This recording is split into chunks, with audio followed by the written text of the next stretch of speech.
بسم اللہ الرحمن الرحیم۔ آج کا ہمارا لیکچر ہے عورتوں کے حقوق۔ عورتوں کے حقوق اسلام نے عورتوں کو کیا حقوق دیے ہیں، وضاحت کیجیے۔ ایک ہیڈنگ بنائیں گے، اسلام سے پہلے عورتوں کا مقام۔ اسلام سے پہلے پوری دنیا اور بالخصوص عرب میں عورتوں پر ظلم و ستم اور غیر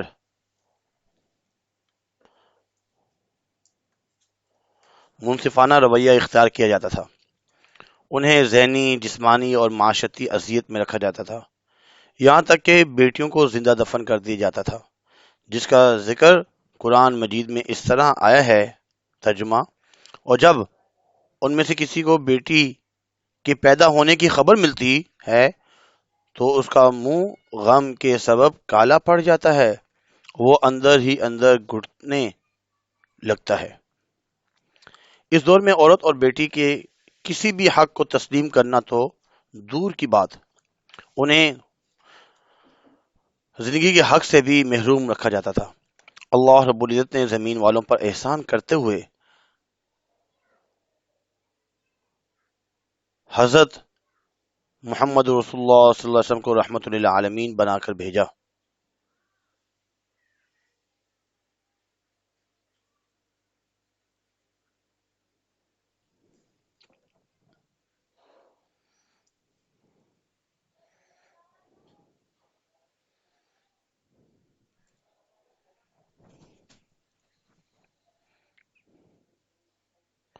جس نے ان کی آنکھوں سے اندھے پن اور جہالت کی پٹیاں اتار دیں اور انہیں سمجھایا کہ وہ عورتیں اور بچے بھی انسان ہیں اور انسانوں کی طرح مخلوقات میں اشرف المخلوقات کا درجہ رکھتے ہیں۔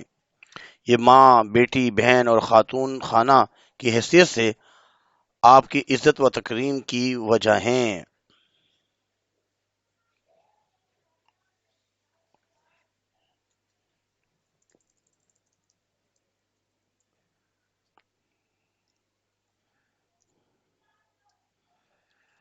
آپ کی عزت و تکریم کی وجہ ہیں۔ اگرچہ اللہ تعالیٰ نے مرد کو نگہداشت اور انتظام کے معاملے میں عورت پر فوقیت دی ہے، پھر بھی اسلام عورتوں کی برابری کی تعلیم دیتا ہے۔ عورتوں کے حقوق اور ان کی اہمیت: اسلام کے آنے کے ساتھ ہی خواتین کو نہ صرف ظلم و تشدد سے محفوظ رکھا گیا، بلکہ ان کی تعلیم و تربیت، شادی و غم، خوشی غمی، گھر اور اولاد، اعمال، ذمہ داریاں اور ہر قسم کے حقوق متعین ہوگے، جس کی تفصیل قرآن اور سنت نبی صلی اللہ علیہ وسلم میں موجود ہے۔ عورتوں کے حقوق قرآن کی روشنی میں۔ ترجمہ: عورتوں کا حق مردوں پر ویسا ہی ہے جیسے دستور کے مطابق مردوں کا حق عورتوں پر ہے۔ اسلام عورتوں کو وہ تمام حقوق دیتا ہے جو ان کی فطرت مانگتی ہے۔ اسے عمر بھر اپنے والد، بھائی، شوہر اور بچوں کی حفاظت میں رکھا گیا ہے۔ اگر وہ گھریلو خاندانی ذمہ داریوں کا خیال رکھتی ہیں تو اس کی کفالت بھی ان افراد کی ذمہ داری ہے، البتہ اسے ضرورت پڑنے پر اپنی عزت و ناموس کی حفاظت کرتے ہوئے کمانے اور کام کرنے کا حق حاصل ہے۔ گھریلو اور ذاتی ضروریات کے علاوہ مختلف شعبوں میں ان کی رائے کو ترجیح حاصل ہوتی ہے۔ عورتوں کے حقوق حدیث کی روشنی میں۔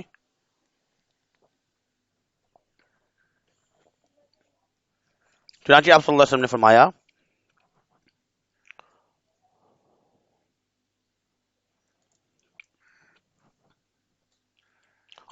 فرمایا، تم میں سے وہ لوگ بہتر ہیں جو اپنے اہل و عیال کے لیے بہتر ہوں، اور میں اپنے اہل و عیال کے لیے بہترین ہوں۔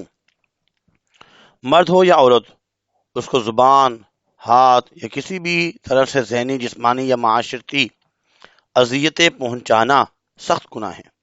اگر کسی کو ادب، اخلاق اور تربیت کی ضرورت ہو تو اسے مناسب گفتگو اور نرم رویے سے سمجھایا جائے۔ سوال نمبر 2، روزمرہ زندگی میں عورتوں کے حقوق کی ادائیگی کے بارے میں لکھیں۔ روزمرہ زندگی میں عورتوں کے حقوق کی ادائی۔ مناسب تعلیم اور تربیت ہر مسلمان کا حق ہے، خواہ وہ مرد ہو یا عورت۔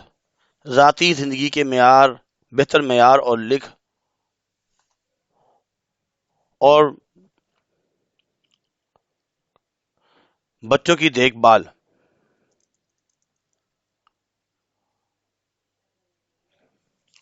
اور تعلیم کے لیے دینی تعلیم مردوں کے ساتھ ساتھ خواتین کا بھی حق ہے۔ تاہم ہر علاقے اور محلے کی معاشرتی ضروریات کے مطابق خواتین کو دعوت تبلیغ، علاج معالج، مالیاتی، معاشرتی بہتری، ترقی کے لیے تعلیم اور تربیت کے لیے تیار کرنا شریعت کے خلاف نہیں ہے، اور ان تمام شعبوں میں عملی طور پر خواتین اپنی خدمات تقریر، تحریر، تدریس اور تحقیق کی صورت میں کر سکتی ہے۔ البتہ انہیں پاک دامنی، حیا اور پردہ داری پر پوری توجہ دینی ہوگی، کیونکہ یہ چیزیں بھی ان کی ذمہ داریوں میں شامل ہیں۔ حضور صلی اللہ علیہ وسلم کی سیرت طیبہ بطور عائلی زندگی۔ حضور صلی اللہ علیہ وسلم کی سیرت طیبہ ہمیں عائلی زندگی کے بارے میں سکھاتی ہے۔ گھر والوں سے اچھی بات کرنا، ان کی رائے اور نصیحت کو اہمیت دینا، گھر کے کاموں میں ان کا ہاتھ بٹانا، الفت کا اظہار کرنا، انہیں تعلیم و تربیت کے مواقع فراہم کرنا اور ان کی حاجت اور تکالیف میں شریک ہونا، سب کام اجر و ثواب ہیں۔ عورتوں کی کفالت، عورتوں کے نان نفقے کی پوری ذمہ داری مردوں پر رکھی گئی، اور مہر کو عورت کا جائز حق قرار دیا گیا۔ وراثت میں بھی عورتوں کے حق مردوں سے نصف اس لیے رکھا گیا کہ مرد پر تمام گھر کے اخراجات کی ذمہ داریاں عائد کی گئیں، اور عورت صاحب مال ہونے کے باوجود بھی خرچ کی ذمہ دار نہیں، اس کے باوجود اسے ذاتی ملکیت کا پورا حق دیا گیا۔ حضور صلی اللہ علیہ وسلم نے مردوں کو عورتوں کے ساتھ حسن سلوک کی تلقین کی ہے کہ میں تم سے عورتوں کے ساتھ حسن سلوک کی تاکید کرتا ہوں۔ مختصر سوال: اسلام سے پہلے عورتوں کی کیا حیثیت تھی؟ کوئی خاص حیثیت نہیں تھی، بچیوں کو زندہ درگور کر دیا جاتا، بیٹی پیدا ہوتی تو وہ شرمندہ ہو جاتے، اور ان کو انسانیت کے درجے سے بھی کمتر سمجھا جاتا۔ حضور صلی اللہ علیہ وسلم کا عورتوں کے ساتھ کیسا رویہ تھا؟ اسلام سے پہلے تو عورت کو لڑکیوں کے وجود باعث شرم سمجھا جاتا تھا، ان کی کوئی عزت نہیں تھی، کوئی مقام نہیں تھا۔ حضور صلی اللہ علیہ وسلم نے انہیں عزت و احترام عطا کیا، ان کے حقوق و فرائض متعین کیے، انہیں ماں، بیٹی، بہن اور بیوی کی حیثیت، ہر حیثیت سے معاشرے میں صحیح مقام سے نوازا۔ آپ صلی اللہ علیہ وسلم نے فرمایا کہ جنت ماں کے قدموں کے نیچے ہے۔ آپ صلی اللہ علیہ وسلم نے یہ بھی فرمایا کہ تم میں سے بہتر وہ ہے جو اپنے گھر والوں کے ساتھ اچھا ہے۔ عورتوں کی کفالت کے بارے میں آپ صلی اللہ علیہ وسلم نے کیا فرمایا؟ عورتوں کی کفالت، عورتوں کی نان نفقے کی پوری ذمہ داری مردوں پر رکھی گئی۔ مہر کو عورت کا جائز حق قرار دیا گیا، وراثت میں ان کو نصف حصہ دیا گیا۔ اس کے بعد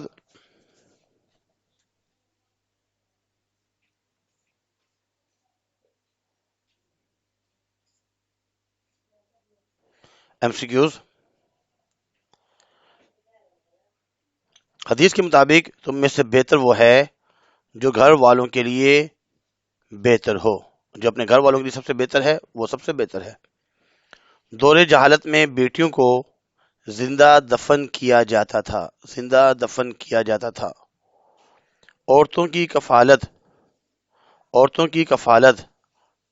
ان کے سرپرستوں پر ہے، جو ان کے جو سرپرست ہوتے ہیں، ان کے والد صاحب، والد نہ ہو، چچا، ماموں وغیرہ، جو ان کے سرپرست ہیں، ان پر ان کی کفالت کی ذمہ داریاں ہیں۔ امید کرتے ہیں کہ آج کا لیکچر آپ کو سمجھ میں آیا ہوگا۔ چینل کو سبسکرائب کر چکے ہوں گے، اگر نہیں کیا تو برائے مہربانی چینل کو سبسکرائب کیجئے، دوسروں کو لازمی لائک کیجئے، ثواب کی نیت سے شیئر بھی کیجئے، لائک بھی کیجئے، دوسروں کو شیئر کریں اور لائک بھی کیجئے۔ آج کے لیے اتنا ہی کافی ہے۔ اللہ تعالیٰ سے دعا گو ہیں کہ جو غلطی ہوئی ہو ہم سے، اللہ تعالیٰ اسے معاف فرمائے۔ اور علم پر عمل کرنے کی توفیق عطا فرمائے۔ وما علینا الا البلاغ المبین۔ جزاکم اللہ خیر فاحسن الجزاء۔